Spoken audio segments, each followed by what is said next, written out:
Jai Hind, dear students. How are you? I hope you all are well with your family. Physical education में और this is the class for the class 12th. Class 12th के लिए अपना जो chapter last है 12, उसका last topic है ये. The name of the topic is circuit training method. हमने अपने कुछ लास्ट क्लासेस में जो अपना फिजिकल फिटनेस के कंपोनेंट्स हैं उनको इन्हेंस करने के ट्रेनिंग मेथड पर डिस्कस किया. जैसे स्पीड को कैसे इन्हेंस किया जाए, कैसे इंक्रीज किया जाए, फ्लेक्सिबिलिटी को कैसे इंक्रीज किया जाए, कोऑर्डिनेटिव एबिलिटी को कैसे इंक्रीज किया जाए, ठीक है, स्पीड स्ट्रेंथ को कैसे इंक्रीज किया जाए. ये जो हमारा सर्किट ट्रेनिंग मेथड है, बेसिकली सर्किट ट्रेनिंग मेथड से हम जो अपने फिजिकल फिटनेस के जो 5 कंपोनेंट्स हैं लगभग सभी को इन्हेंस किया जा सकता है. So it's like a collective event for all the physical fitness component की स्पीड भी इंक्रीज होगी, इंडोरेंस भी होगा, स्ट्रेंथ भी होगी, कोऑर्डिनेटिव एबिलिटी भी होगा. ये इट्स गुड फॉर ऑल, ठीक है. Circuit training is basically is good for all. अब देखिए सर्किट ट्रेनिंग होता क्या है. सर्किट ट्रेनिंग में क्या होता है, फर्स्ट थिंग हमें मिनिमम 7 और ऊपर 7, 8, 9, 10 इस तरह की एक्सरसाइज चूज करनी है. भाई we can choose 7, 8, 9, 10, 11, but at least we must choose at least 6 to 7 exercise. ये नहीं कि आपने 2 एक्सरसाइज कर ली और आपका सर्किट ट्रेनिंग हो गया. सो कम से कम आप 7 एक्सरसाइज चूज करें, ठीक है.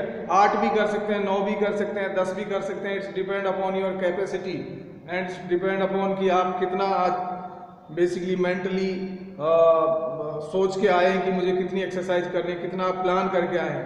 But you must go for at least 6 to 7 exercises, number 1. दूसरा, जो भी आप एक्सरसाइज चूज करें, जो पहले वाली एक्सरसाइज है और उससे जो आगे वाली एक्सरसाइज है, मतलब each exercise should be different from the previous one. मतलब कि अगर आप 7 एक्सरसाइज चूज कर रहे हैं तो सातों की सातों एक्सरसाइज आपकी बॉडी के अलग अलग मसल ग्रुप्स को रिप्रेजेंट करें. यानी कि किसी एक एक्सरसाइज में आप अपनी चेस्ट मसल्स को डेवलप कर रहे हैं तो दूसरी एक्सरसाइज में आप अपनी बाइसेप या ट्राइसेप मसल्स को, इट्स डिपेंड अपॉन यू. मतलब हर आगे वाली एक्सरसाइज पीछे वाली एक्सरसाइज से डिफरेंट होगी. दैट मीन्स मसल ग्रुप की बात कर रहा हूं मैं.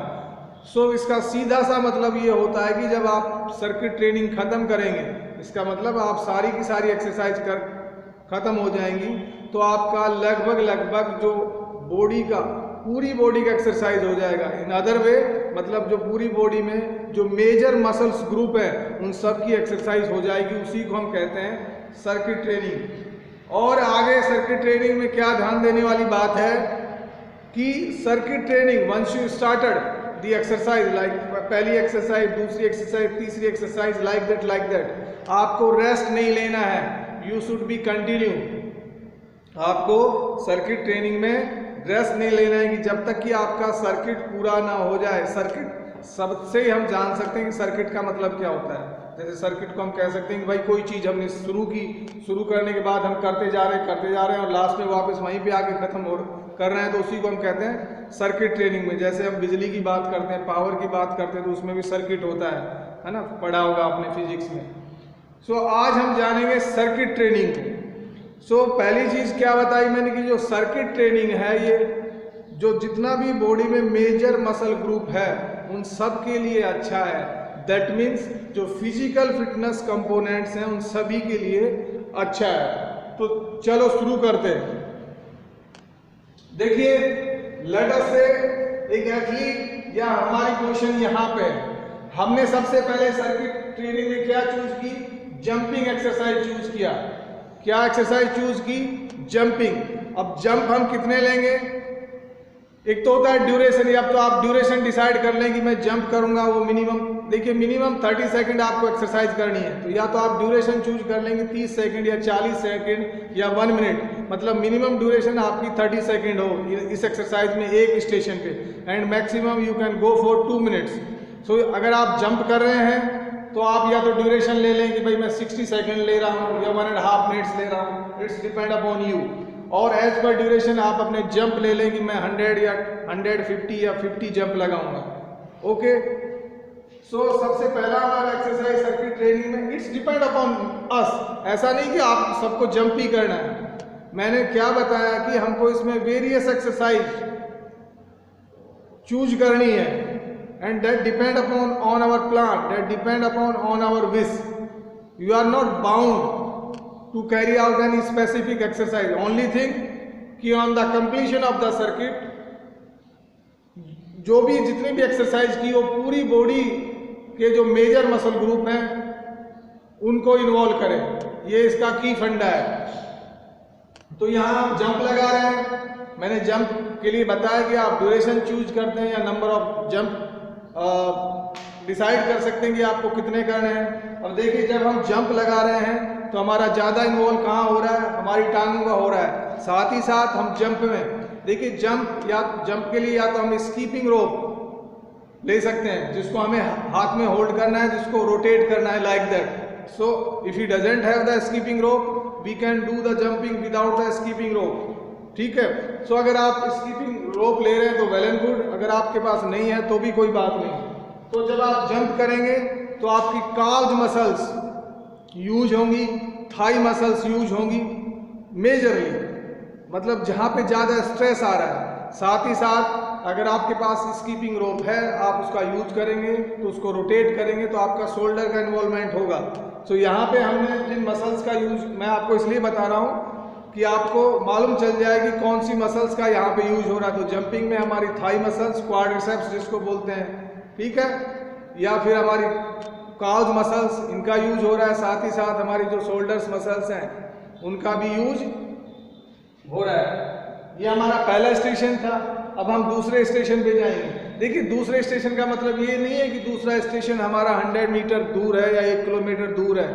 We can perform all these exercise in a small area only, बस ओनली थिंग भाई ये हमारा जंपिंग का एरिया हो गया, 2 मीटर आगे हम कुछ पुशअप्स कर रहे हैं, उससे 2 मीटर आगे हम कुछ कर रहे हैं। So we can perform like in a very small place, है ना। तो ये आप एम्बिग्यूटी निकाल देना, डाउट निकाल देना माइंड से कि नहीं पता ना दूसरा स्टेशन या तीसरा स्टेशन कहाँ होगा, चौथा स्टेशन कहाँ होगा।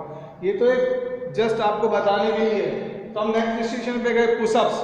अब पुशअप्स भी या तो आप नंबर ऑफ पुशअप्स डिसाइड कर लें, है ना, बट ऐसा नहीं कि आप 2 पुशअप या 3 पुशअप या 5 पुशअप निकाल कर आप खड़े हो गए, that doesn't have any meaning. So at least you go for 15 pushups, 12 minimum, at least 12 to 15 push-ups, 20, 25, 30, okay, but you minimum you must go for 12 or 15 push-ups. So आप जंपिंग जैसे ही खत्म करते हैं विदाउट टेकिंग रेस्ट आपको pushups में आना है, ठीक है। अब पुशअप्स का भी देखो मैंने बताया कि या तो आप नंबर ऑफ पुशअप्स काउंट कर लें या ड्यूरेशन काउंट कर लें, बट ड्यूरेशन का मतलब ये नहीं है कि आपने एक पुशअप मारी एंड आप वही पोजीशन बना के वहाँ पे रुके हुए हैं कि सर मेरी तो ड्यूरेशन हो जाएगी बट एक पुशअप में ही मैं पूरा 2 मिनट पूरा कर लूँगा, दैट इज रॉन्ग, ठीक है। सो जब हम पुशअप्स करते हैं तो हमारा पुशअप्स में ज़्यादा इन्वॉल्वमेंट हमारी जो चेस्ट मसल्स है और थोड़ा सा शोल्डर, ये मसल्स का ज़्यादा इन्वॉल्व हो रहा है। तो वही है कि प्रीवियस जंपिंग में हमारी चेस्ट मसल इन्वॉल्व नहीं थी, लेकिन अब हम पुशअप्स कर रहे हैं। हमने पुशअप्स इसलिए चूज किया कि ये डिफरेंट मसल ग्रुप को रिप्रेजेंट करेगा पुशअप्स। सो दूसरा हमारा स्टेशन क्या हो गया, पुशअप्स। अब जब हमने पुशअप्स फिनिश कर लिया तो then we can perform like pullups and you can choose your own. ऐसा नहीं कि मैंने यहाँ पे पुलअप्स लिखा, you can choose any other different exercise, it's up to you. So let us say जो अपना तीसरा एक्सरसाइज है दैट इज पुलअप्स, ठीक है। सो पुलअप्स के लिए यू नीड ए स्ट्रॉन्ग बार, जहाँ पे आपको हैंग करना है, बेसिकली लटकना है उस बार पे। सो आपका जो बार आप ले रहे हैं that should be strong enough जहाँ पे वो बार रखा हुआ है या जहाँ पे वेल्डेड है वो पॉइंट स्ट्रॉन्ग होने चाहिए जो आपकी बॉडी का वेट ले लें। That it should be tested well and before, है ना। ऐसा नहीं कि आप जैसे ही उस पर जंप लगाएं, उस पर लटकें और वो नीचे लेके आ जाए, then you will have a major injury. So please देखिए, when you are performing any exercise you have to be cautious about the equipments, about yourself. Otherwise exercise में बहुत इंजरीज होती हैं और फिर लाइफ लॉन्ग प्रॉब्लम करती हैं। सो हम बात कर रहे हैं पुलअप्स की। सो पुलअप्स के लिए आपको एक बार की जरूरत है। अब पुलअप्स में कौन कौन सी muscles, different muscles group involve है जो कि पुशअप में भी नहीं था और जंपिंग में भी नहीं था। अब पुलअप्स में भी दो तरह का होता है। एक तो आप बार के over the grip, over grip मतलब आप अपने हाथ, जैसे ये बार है तो यहाँ ऐसे होल्ड करते हैं बार को, अपनी आपकी फिंगर ओवर जा रही है, उसके ऊपर से जा रही है, उसके ऊपर, उसको बोलते हैं ओवर ग्रिप। बहुत ही सिंपल वर्ड में बता रहा हूँ। एक होती है अंडर ग्रिप। अंडर ग्रिप का मतलब होता है कि आप अगर ये बार है तो आप अपनी फिंगर नीचे से ले जाके बार को ऐसे होल्ड कर रहे हैं, पाइप कुछ भी, मैं बार बोल रहा हूँ जनरली उसका जो करेक्ट है, तो आप बार को अगर नीचे से होल्ड कर रहे हैं तो वो अंडर ग्रिप होगी। अगर आप अंडर ग्रिप लेके और रहे तो आपका स्ट्रेन आता है बाइसेप पे ज्यादा। कौन सा मसल ग्रुप इन्वॉल्व हो रहा है? बाइसेप। वेयरएज अगर आप over grip, over the grip use कर रहे हैं बार पे तो आपका ज्यादा स्ट्रेन कहां पे आ रहा है? ट्राइसेप पे। लेकिन दोनों में ही, अंडर ग्रिप में और ओवर ग्रिप में, ट्राइसेप और बाइसेप के साथ साथ शोल्डर पे भी स्ट्रेंथ आता है। ठीक है। सो हमारा जो तीसरा स्टेशन है दैट इज पुलअप्स। ठीक है। So pullups we can perform minimum 7, 6, 7, 10, 15, it's depend upon us, but at least आपको 6 से 7 पुलअप्स करना है।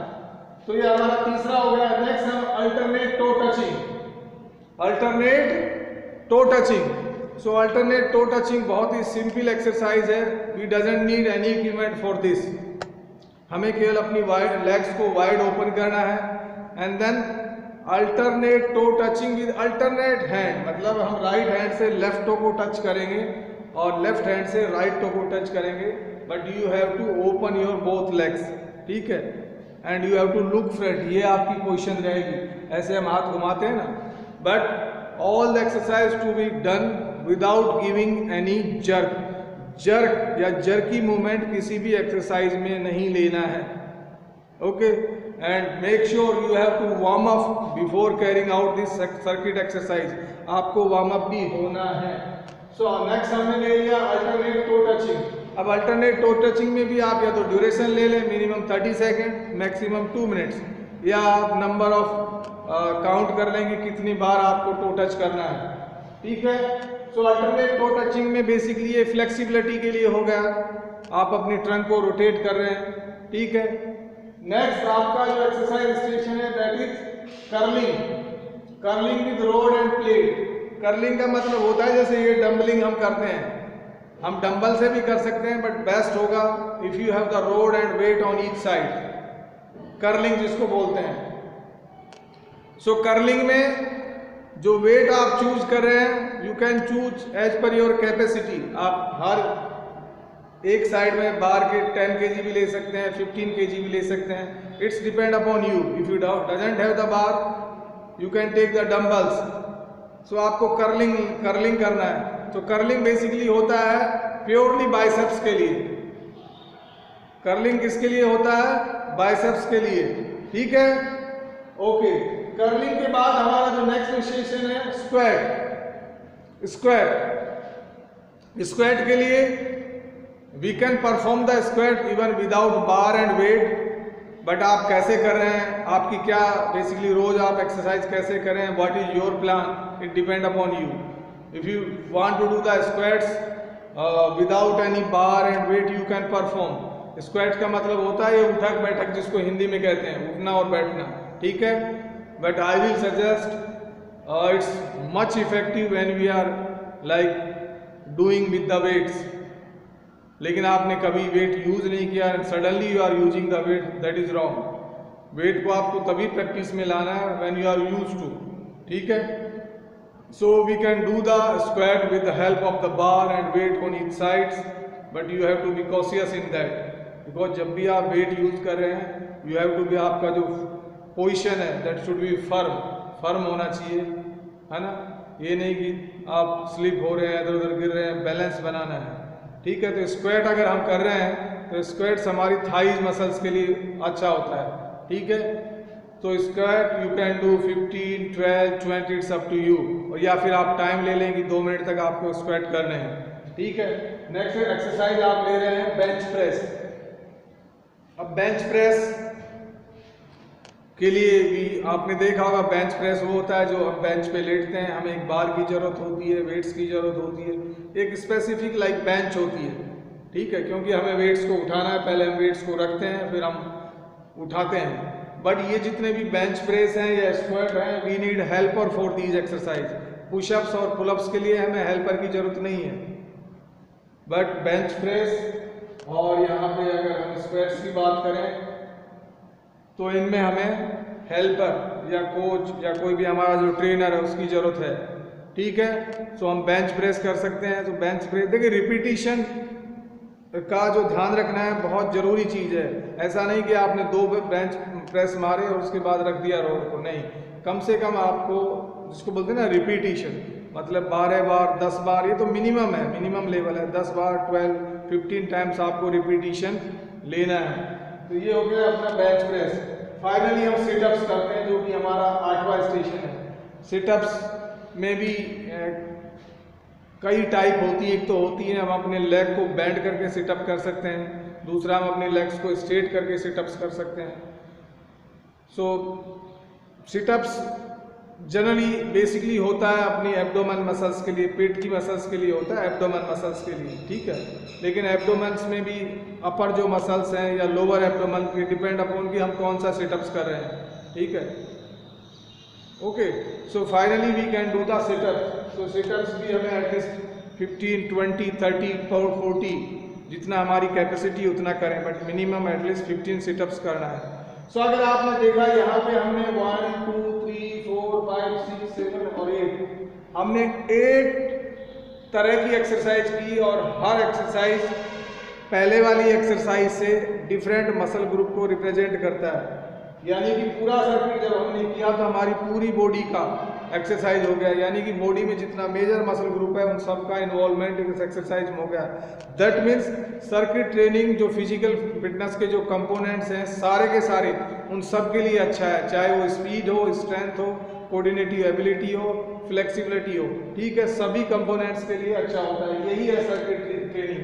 अब इसमें ध्यान देने की कौन सी बातें हैं, एक बार मैं आपको फिर से बता रहा हूँ कि पहली चीज, हर एक एक्सरसाइज आपको ऐसी चूज करनी होगी जो डिफरेंट मसल ग्रुप को रिप्रेजेंट करती हो, पहली चीज। दूसरी चीज क्या है, जब आप एक एक्सरसाइज या एक स्टेशन खत्म करके दूसरे स्टेशन पे जा रहे हैं तो आपको रेस्ट नहीं लेना है, ठीक है।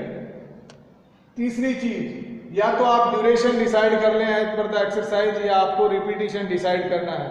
But if you are deciding the duration, minimum आपकी 30 सेकेंड होनी चाहिए, 30 सेकेंड से 2 मिनट आप ड्यूरेशन ले सकते हैं। अगर आप रिपीटिशंस डिसाइड कर रहे हैं तो it's depend upon the exercise, ठीक है।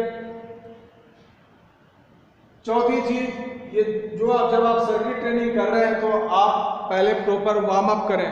देखिए, बिना वार्म अप के आपको कभी भी ग्राउंड में नहीं उतरना है या कोई भी एक्सरसाइज परफॉर्म नहीं करनी है। Warm up is very very important for the physical, to carry out the physical exercise. बिना वार्म अप के अगर आप ग्राउंड में उतरेंगे तो आपको इंजरीज तो होंगी होंगी, आउटपुट भी नहीं मिलेगा, क्योंकि मसल आपकी टोन नहीं है, कोई भी चीज़ बॉडी में रेडी नहीं है, ठीक है। तो वार्म अप का मतलब ये होता है कि हम अपने आप बॉडी को टोन अप करते हैं, बॉडी का टेम्परेचर स्लाइटली रेज करते हैं, बॉडी को उस फॉर्म में लाते हैं। ऐसा नहीं कि बस बेड से उठे और एक्सरसाइज करने के लिए चल दिए। So warm up is very very necessary.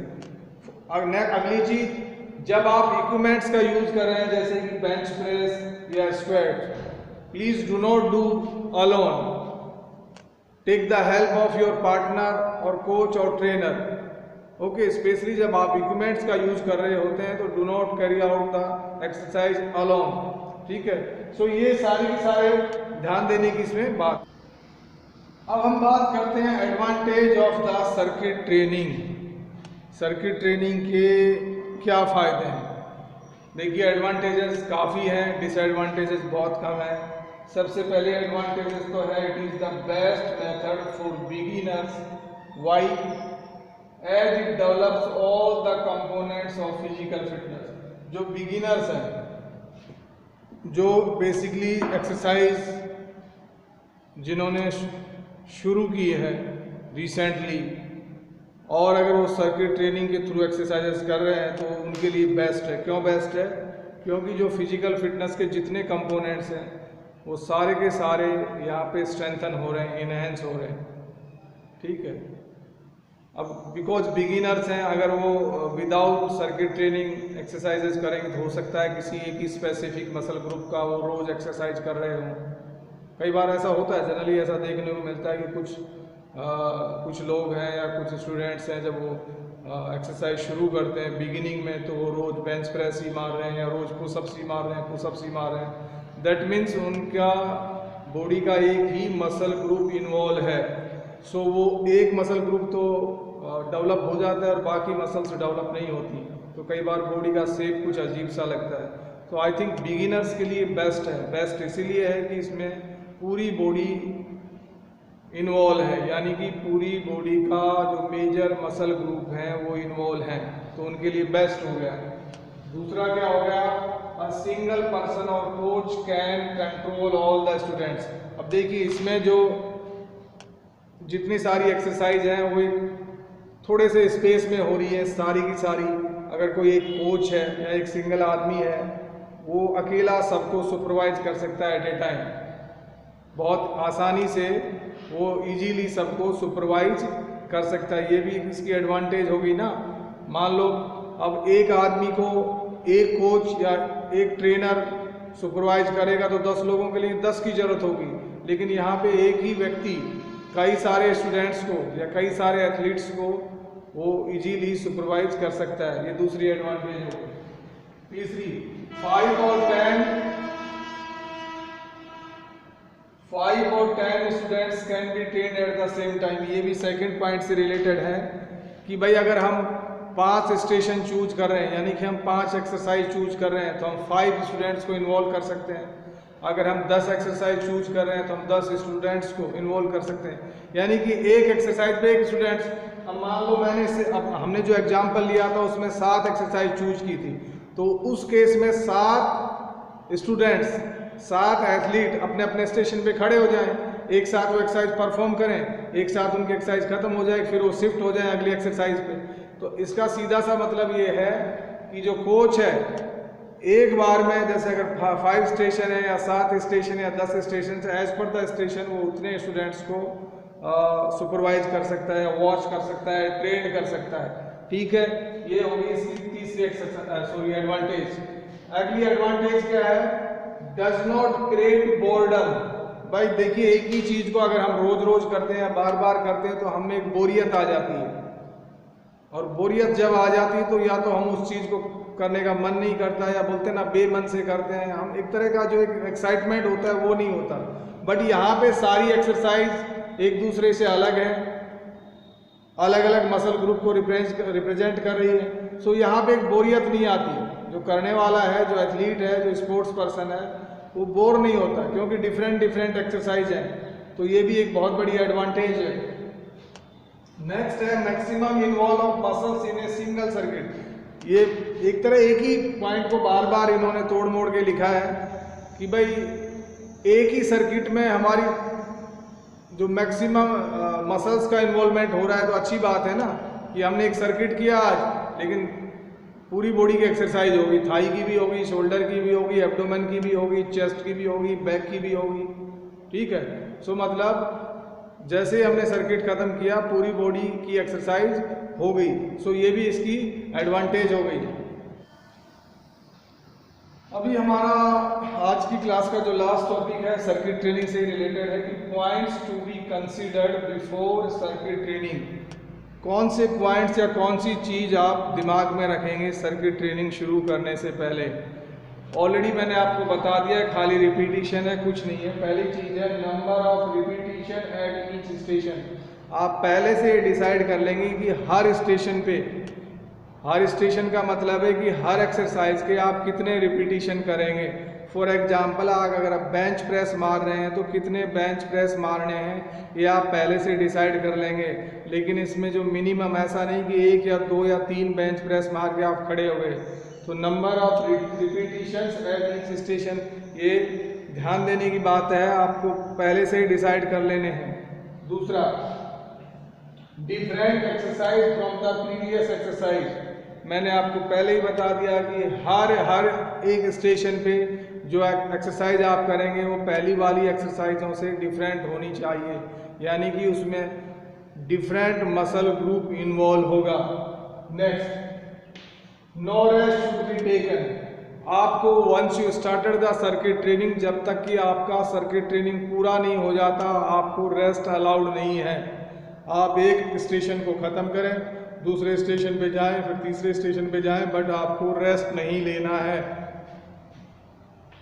Finally, duration of each exercise. आपको जो हर एक एक्सरसाइज कर रहे हैं उसका ड्यूरेशन बोला गया है कि मिनिमम 30 सेकेंड है अप्रोक्स अबाउट, और मैक्सिमम है 2 मिनट्स। सो यही कुछ पॉइंट्स हैं that to be considered before circuit training. So dear students, ये हमारा टॉपिक भी ख़त्म हो गया, साथ साथ यूनिट 12 भी हमारी ख़त्म हो गई है, और इस यूनिट को हमने काफ़ी अच्छे से किया है। कई सारी क्लासेस मैंने इसमें ली हैं, किसी भी पॉइंट को हमने छोड़ा नहीं है।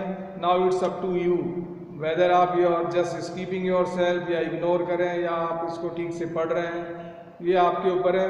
आई डन माई जॉब, ठीक है। So please go through this video, note down the important things, and अपने लाइफ में भी इन चीज़ों को थोड़ा सा इन्वॉल्व करें। फिजिकल एजुकेशन का रोल लाइफ में भी बहुत ज़्यादा है। फिजिकल एक्सरसाइज का, फिजिकल फिटनेस का लाइफ में बहुत बड़ा रोल है, और आगे आने वाली ज़िंदगी में डे बाय डे इसका रोल बढ़ता ही जाएगा, ठीक है। फिजिकल फिटनेस, बिकॉज ह्यूमन को नए नए चैलेंज आ रहे हैं हमारी लाइफ में, क्योंकि जो हमारा नेचुरल बैलेंस है वो धीरे धीरे ख़त्म हो रहा है। हमने पेड़ काट दिए, हमने डिफोरेस्टेशन कर दिया, जिससे फ्लड आ रहे हैं, ऑक्सीजन प्योर नहीं मिल पा रही है। तो इसका सीधा सा मतलब है कि नए नए चैलेंज हमारी लाइफ में आ रहे हैं, और आगे आने वाले दिनों में और आएंगे। फूड हमारा प्योर नहीं है, हर कोई भी चीज़ उतनी प्योर नहीं है जैसे आज से 10, 20, 30 सालों पहले थी, क्योंकि पॉपुलेशन बढ़ रही है, जंगल कम हो रहे हैं, ठीक है। दैट मीन्स अब हमारी ज़्यादा जिम्मेवारी बन जाती है कि हम अपनी वेलनेस को, हमारी फिजिकल फिटनेस को बनाए रखें। अदरवाइज हम राउंड लगाते रहेंगे हॉस्पिटल्स के, और बहुत बड़ा पैसा जो हम अर्न कर रहे हैं उसका एक काफ़ी बड़ा पैसा हम हॉस्पिटल्स को देते रहेंगे। And they are ready, hospitals and doctors are welcoming us, वो तो रेडी हैं, दुकान खोल के लिए बैठे हुए हैं। आप इतनी प्रॉब्लम लेके जाओगे, एक प्रॉब्लम लेके जाओगे, वो 4 प्रॉब्लम और ऐड कर देते हैं अपने आप, डराते हैं, फंसाते हैं। So it's up to you my dear. Physical जो अपना जो फिजिकल एजुकेशन सब्जेक्ट है, it's very good for your life, it will definitely help you. बोलते ना आपकी नैया को पार लगाएगा। जब आप हेल्थी बॉडी रहेगी तभी तो हेल्थी माइंड रहेगा। If you are just lying on the bed, बीमार हो मोस्ट ऑफ द टाइम्स, आप पढ़ेंगे कहाँ? फिजिक्स, केमिस्ट्री या मैथ में भी आप कहाँ से आउटपुट देंगे? मेरा काम आपको बताना, टाइम टू टाइम जगाना। So that's all in today's class. See you in the next class. Have a great day, dear students.